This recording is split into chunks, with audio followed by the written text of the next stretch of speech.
Hello, in front of me I've got Nothing Phone 3.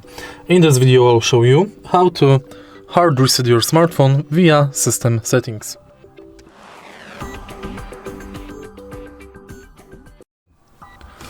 In the beginning, take a note that hard reset of the smartphone resets every setting on the smartphone and also wipes all the data. Every phone number, every photo, music file, etc. will be wiped completely from your smartphone. If you want to proceed, let's go to settings and now let's find system.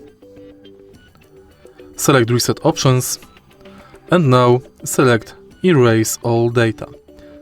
You can also delete singular settings, for example mobile network settings, Bluetooth and Wi-Fi, app preferences, private space. If you want to factory reset whole thing, select erase all data.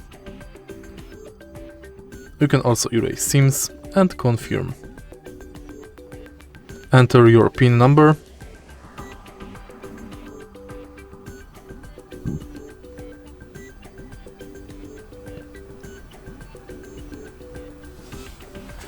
And it's done. Now we have to wait until phone resets and set it up from the beginning.